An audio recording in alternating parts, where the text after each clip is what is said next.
안녕하세요. 생활인의 시계 김생활입니다. 오늘은 킥스타터라는 크라우드 펀딩 프로그램을 통해서 처음으로 시계를 출시하는 정말로 신생의 마이크로 브랜드 시계를 가지고 왔습니다. 코멧이라는 미국의 디트로이트 기반의 회사입니다. 이 회사도 대학원에서 기계공학을 전공하고 지금은 폴드라는 미국의 자동차 회사에서 제품 엔지니어로 일하고 있는 파테 씨가 세운 1인 기업입니다. 자동차의 컨셉 스케치를 3D 모델링으로 바꾸고 설계 도안 등을 만드는 일을 주로 하고 있다고 합니다. 멀쩡한 대기업의 정규직 엔지니어로 잘 살고 있는 양반께서 왜 시계 회사를 차리려고 하는지 사연이 궁금해서 좀 인터뷰를 해봤습니다. 짐작하시겠지만 팔테 씨도 꽤 진지한 시계 덕후인데요. 이분이 재작년 9월에 이베이에 올라온 피어스라는 지금은 존재하지 않는 회사의 1940년대 크로노그래프 시계를 발견을 하게 됩니다. 본인이 평소에 관심을 많이 두고 있던 모델이었고 시계의 상태가 좋은 것 같아서 판매자랑 가격을 놓고 좀 흥정을 해보려고 했는데 판매자가 1,400불이라는 높은 가격을 부르면서 전혀 가격을 타협해주지 않았다고 해요. 결국 그 시계를 놓치게 되는 쓰라린 경험을 했다고 합니다.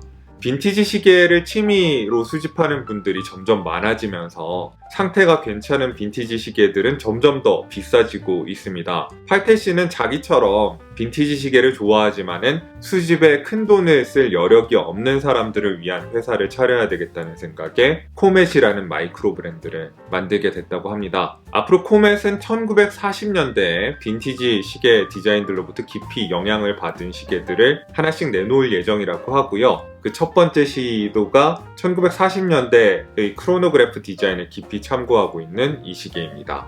저도 이런 희소성 있는 빈티지 시계 디자인을 굉장히 좋아하는데 그래서 인스타그램에서 코멧이라는 회사의 계정을 발견하고 되게 반가웠습니다. 이 시계가 가진 다이얼의 원형을 제공해준 피어스사의 크로노그래프를 보면 아시겠지만은 텔레미터와 타키미터가 동시에 들어가는 굉장히 복잡한 다이얼입니다. 아무래도 중저가 시계에서는 제대로 구현하기 힘든 다이얼인데 고맙게도 코멧의 첫 시계는 그 어려운 일을 꽤 성공적으로 잘 해낸 것 같습니다. 다이얼은 피어스의 시계를 참고를 했는데 피어스 시계를 그대로 복각한 시계는 아닙니다. 코멧 측에서는 어느 한 시계의 오마주가 아니라 1940년대라는 시대 전체를 오마주한 시계라는 점을 강조하고 있습니다. 일단 다이얼 자체도 피어스의 느낌을 연출하는 거지 완전히 똑같지는 않고요. 케이스 디자인은 1940년대 예거 루클트르의 크로노그래프를 기반으로 하고 있습니다. 특히 이 인상적인 네모 모양의 쿠션은 예거 루클트르 시계의 것 그대로입니다.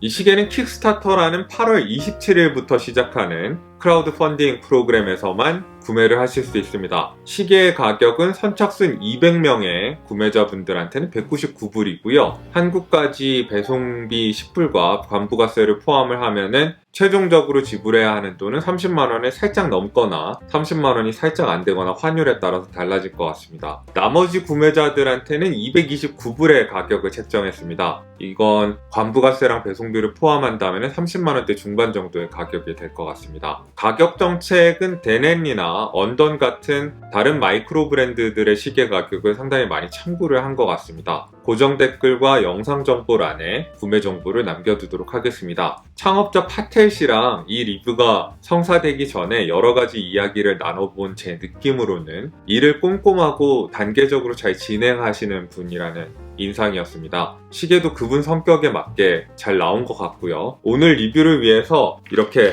자기 프로젝트를 꼼꼼하게 설명하는 문서도 자세하게 만들어서 보내줬습니다. 시계는 괜찮은데 일을 좀 이상하게 해서 추천한 사람을 곤란하게 만드는 캘리포니아 기반의 베어 같은 회사랑은 좀 대비가 되는 것 같습니다. 저는 그 사람들이 어떻게 시계를 잘 만들 수 있는지 잘 모르겠어요. 근데 저는 리뷰어잖아요. 시계가 좋으면 좋다고 얘기를 해야 되니까 그런 시계가 참 곤란합니다. 아무튼 이 코메사는 시계도 사람도 괜찮은 것 같아요.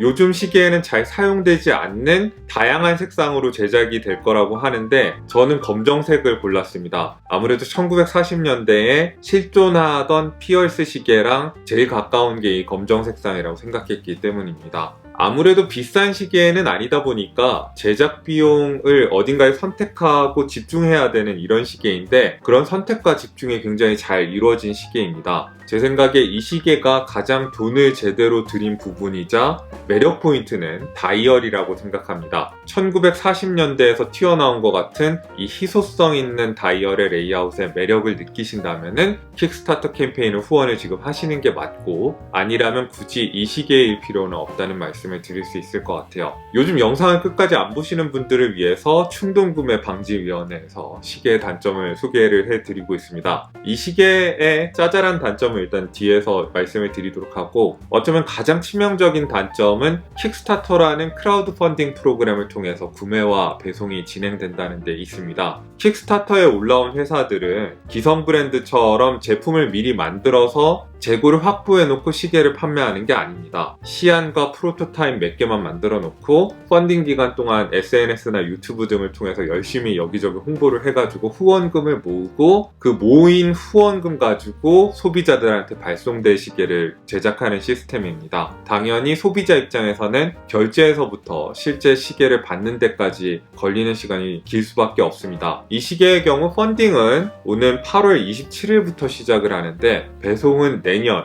그러니까 2020년 4월이 돼서야 이루어집니다. 내가 시계를 주문했었다는 사실을 잊고 계시는 게 아마 정신건강에 좋을 것 같죠? 성격이 급하시거나 인내심이 없으신 분들은 이 시계가 정말 마음에 들지 않는 한 어지간하면 킥스타터는 멀리 하셨으면 좋겠다는 생각이 듭니다. 이 시계의 케이스 지름은 41.5mm이고요. 러그 투 러그는 48.5mm입니다. 제 7인치 손목에 올려보면 이런 느낌입니다. 딱 무난한 요즘 시계 크기이긴 한데, 약간 아쉽다면은 1940년대 스타일 시계를 재현하려고 한 컨셉을 생각했을 때 지금보다는 약간 작게 만드는 게 좋지 않았겠나 하는 생각도 듭니다. 두께는 도명태의 시계 유리를 포함해서 13mm이고요. 무게는 시계줄을 포함해서 75g입니다. 쿼츠 시계니까 무겁지는 않습니다. 러그의 너비는 22mm입니다. 기본 시계줄은 여러 가지 중에서 선택을 할 수 있는데 제가 고른 거는 브라운이었습니다. 근데 막상 받아보니까 검은 줄이 더 잘 어울리는 것 같아서 검은 줄에 연결해서 쓰고 있어요. 기본 시계줄은 22mm 너비에서 시작해서 뒤로 갈수록 18mm로 너비가 좁아지는 그런 시계줄입니다. 316L 스테인리스 스틸 케이스이고요. 얇은 베젤 부분에만 폴리시 처리가 되어 있고, 나머지 부분은 다 브러쉬가 되어 있습니다. 피니쉬의 수준은 솔직하게 말해서 그렇게 높지는 않습니다. 아까도 말씀드렸지만은 다이얼에 거의 모든 걸 건 시계입니다. 만져보면은 거친 부분 없이 모서리가 다 매끈하게 처리가 되어 있는데, 꽤 오래 시계를 만든 마이크로 브랜드들도 거친 모서리를 남겨두는 경우가 있는 거랑 비교를 해본다면은 이런 건 칭찬을 해줘야 되겠죠? 케이스의 방수 성능은 50m입니다. 2시와 4시 방향에 40년대 예거 루클트르 스타일의 사각 푸셔가 달려 있습니다. 넓고 납작한 용두가 3시 방향에 있는데 40년대 시계들을 오마주한다고 용두에 아무것도 써놓지를 않았습니다. 1940년대에는 스위스 시계 회사들이 활발하게 분업을 하던 시기였기 때문에 한 회사의 부품을 여러 회사가 돌려 쓰는 경우가 많았고, 그래서 그 시절 시계들은 이 시계처럼 용두에 회사 이름 같은 게 안 적혀 있는 경우가 많았습니다. 용두와 푸셔의 정면은 다 폴리시가 되어 있네요. 시계 유리는 내부에 무반석 코팅을 하고 외부에는 사파이어 코팅을 한 K1 강화 미네랄 시계 유리입니다. 사파이어 유리가 아닌 건 다소 아쉬운데요. 그냥 스펙으로만 보면은 데넨니사의 시계들이 채택하는 거랑 비슷한 시계 유리인데 실제로 보면은 많이 느낌이 다릅니다. 데넨니 시계들의 유리들처럼 탁한 느낌을 주지를 않고 육안으로는 사파이어와 거의 구분이 되지 않습니다. 이 시계의 하이라이트는 다이얼입니다. 엄청나게 많은 것들이 들어가 있어서 하나씩 설명을 들어야 할 텐데요. 다이얼의 제일 바깥쪽에는 차량이나 탑승수단의 속력을 재는 타키미터가 있습니다. 어떤 물체가 1km의 거리를 가는 동안 걸린 시간을 이용해서 평균 시속을 측정을 합니다. 차가 출발할 때 크로노그래프를 동작을 시켜서 1km 지점에 이르렀을 때 크로노그래프를 멈추게 되면은 초침이 타키미터의 숫자를 가리키게 되는데 그게 평균 시속인 거죠. 이 타키미터는 숫자들이 3줄이나 그려져 있어서 다른 타키미터들보다 보기에 복잡한 느낌이 드는데요. 보통의 타키미터는 시속 60km 미만의 속력은 측정할 수 없습니다만은 이 타키미터는 시속 20km까지 측정이 가능합니다. 그러니까 어떤 분의 표현을 빌리면은 경운기의 시속까지 측정이 가능합니다. 자, 타키미터의 안쪽으로는 흰색 테두리가 있고 분과 초를 나타내는 눈금들이 매우 촘촘하게 들어가 있습니다. 그 다음에 시간을 나타내는 약간 빛이 바랜 듯한 숫자 인덱스들이 프린트가 되어 있고요. 서브 다이얼이 들어간 6시와 12시의 인덱스는 생략이 되어 있습니다. 숫자 인덱스의 안쪽으로는 텔레미터가 들어가 있습니다. 빛의 속도와 소리의 속도 간의 차이를 이용해서 어떤 현상과 관측자 사이의 거리를 잴 수 있게끔 해주는 도구입니다. 가령 천둥 번개를 생각해보면은 번개의 빛이 번쩍거리는 순간이랑 천둥 소리가 들려오는 순간 사이에 간격이 있잖아요. 텔레미터는 그 간격을 이용해가지고 천둥 번개의 발생 지점이 나와 몇 킬로미터나 떨어져 있는지를 측정할 수 있습니다. 가령 번개가 번쩍하는 순간에 크로노그래프를 동작을 시켜서 이제 천둥이 꽝 하고 울리는 순간에 멈추면은 텔레미터가 가리키는 숫자가 천둥 번개가 발생한 지점이랑 내가 있는 곳간의 거리를 보여주는 거죠. 현재 시각을 나타내는 초침은 6시 방향 서브 다이얼에 있고 중앙에 있는 메인 초침은 크로노그래프, 그러니까 즉 스톱와치를 동작시켰을 때 초 단위의 경과 시간을 표현하는 초침입니다. 푸셔를 동작을 시켜보면은 메인 초침이 움직이기 시작하죠. 커다란 사각 푸셔를 누르는 느낌은 굉장히 부드럽고 경쾌합니다. 12시 방향에 있는 서브 다이얼은 분단위 경과 시간을 60분까지 표시를 하고 있습니다. 서브 다이얼은 미묘하게 다이얼의 다른 부분들보다 높이가 낮습니다. 2시 방향 푸셔로 스타트, 스탑 이런 걸 할 수 있고 4시 방향 푸셔는 리셋을 할 수 있게 해줍니다. 텔레미터와 서브 다이얼의 안쪽으로는 다시 코메사의 로고와 크로노그래프 안티마그네틱 같은 문구가 적혀 있습니다. 엄청나게 많은 구성 요소들이 들어가 있는데 모든 프린트들이 섬세하고 선명하고 정확하게 잘 인쇄가 되어 있는 게 특징적입니다. 폰트 같은 것도 1940년대 느낌이 나도록 잘 고른 것 같아요. 목에 T가 있다면은 7시 숫자 인덱스에 육안으로는 거의 보이지 않지만 확대하면 확인되는 약간 파먹은 듯한 부분이 있습니다. 이것만 빼면은 지금 프로토타입의 다이얼 퀄리티도 상당히 우수한 편인데 더 유명한 다이얼 제작업체랑 계약을 새로 해서 다이얼의 퀄리티는 최종품에서 더 좋아질 거라고 합니다. 검은색 시분침은 파일럿 시계에 많이 들어가는 칼날 모양이고요.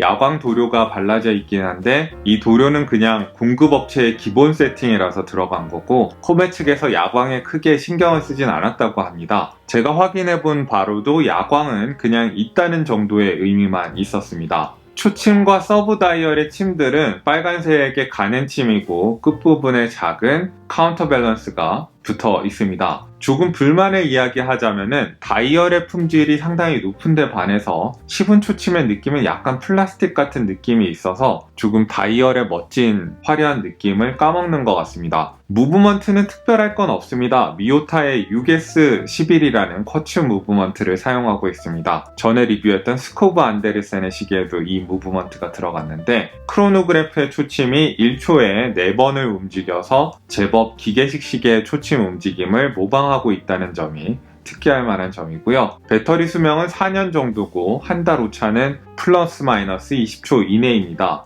요즘 많은 마이크로 브랜드의 쿼츠 크로노그래프 시계들이 미오타보다는 세이코의 메카 쿼츠 계열 무브먼트를 사용하는 경우가 많은데 후자가 전자에 비해서 크로노그래프 초침이 더 부드럽게 움직입니다. 그러니까 미오타가 1초에 4번 움직이면은 세이코 거는 5번 움직이고 이 시계는 리셋 버튼을 누르면은 이렇게 천천히 제자리로 돌아가는데 메카 쿼츠는 기계식 크로노그래프처럼 재빨리 리셋이 된다는 장점이 있습니다. 이런 차이점 때문에 창업자분도 어지간하면 메카 쿼츠나 아니면 가격대를 좀 더 올리더라도 아예 기계식 크로노그래프 무브먼트를 사용하고 싶었다는 이야기를 했어요. 근데 미오타를 제외한 시중에 어떤 무브먼트도 쿼츠랑 오토매틱 다 통틀어서 서브 다이얼이 상하로 이렇게 들어가는 이 40년대 피어스 시계풍의 다이얼에 맞춰서 나오지를 않아서 어쩔 수 없이 미오타를 골랐다고 해요. 저는 이 선택은 충분히 이해할 수 있을 것 같습니다. 용두는 높이는 낮지만은 제법 커가지고 잡기가 좋고요. 원래 미오타 6S11은 날짜창이 있는 무브먼트인데 이 시계는 날짜창을 그냥 가려놨기 때문에 용두를 반쯤 뽑았을 때 아무 기능이 없는 고스트 포지션이 있습니다. 별로 상관을 안 하는 부분인데 저는 이거 싫어하시는 분들이 꽤 있더라고요. 용두를 끝까지 뽑아서 시간 조정을 해보면은 용두는 나름 타이트하게 잘 나왔습니다. 헐겁지 않고 제법 잘 짜여 있어요. 기본 시계줄은 시카고에서 만들어진 탑그레인 등급의 홀윈 가죽 시계줄입니다. 탑그레인 등급이라고 하면은 풀그레인 바로 밑에 있는 좋은 가죽줄이고요. 홀윈사 자체도 정말로 유명한 미국에서 제일 오래된 가죽 가공 회사입니다. 시계줄은 가격대를 감안했을 때 매우 좋은 편입니다. 두께도 상당히 두툼하고 촉감이나 냄새, 광택 같은 거, 이 엣지 처리 같은 것들이 잘 되어 있는데 이 시계는 브라운 색상의 이 가죽줄보다는 검정색 시계줄이 더 잘 어울리는 것 같아요. 이 시계줄은 다른 시계, 퀄리티가 좋으니까 다른 시계에 쓸 생각이고 검정 가죽줄을 여기다 줄 생각입니다. 자, 그러면 총평의 시간입니다. 몇 가지 아쉬운 점이 없지는 않습니다만은 제한된 제작 비용 안에서 여기저기 다 신경을 쓰기보다는 다이얼의 품질을 올리는 데 집중해서 그 시절 감성을 제대로 살린 시계를 내놓은 데 대해서 높이 평가를 해주고 싶습니다. 비싸지 않은 가격에 만나기 힘든 시계의 잊혀진 디자인을 되살려서 오늘날의 소비자들한테 되돌려준다는 코멧의 컨셉에는 매우 공감을 하고 코멧이 내놓을 다음 시계들도 매우 기대가 큽니다. 다만 저처럼 1940년대 크로노그래프에 대한 동경이나 호기심 같은 게 없으신 분들한테는 이 시계가 큰 의미가 없을 것 같다는 생각도 듭니다. 피얼스 크로노그래프가 일반인들한테까지 유명한 시계도 아니고 이렇게 복잡하기만 한 다이얼에다 돈 쓸 거면은 무브먼트나 다른 스펙을 더 올려주지라고 생각하시는 분들도 있을 것 같아요. 분명히 말할 수 있는 거는 모두를 위한 시계라고 하기에는 좀 난해한 면이 있는 시계고 호불호를 살 것 같다는 겁니다. 하지만 다이얼이 정말로 특이하게 생겨서 눈에 많이 뜨이는 시계이긴 합니다. 그거 신기하게 생겼는데 무슨 시계냐라는 질문을 받을 가능성이 높은 시계고 그래서 대화의 주제로 삼기로도 좋은 시계일 거라는 생각이 듭니다. 자, 제가 생각하는 시계의 장점과 단점을 포함해서 곧 출시될 이 시계를 리뷰를 해봤습니다. 어떻게 보셨는지 모르겠네요. 오늘도 여러분들한테 유용한 정보가 됐기를 바라고요. 여기는 생활인의 시계였습니다.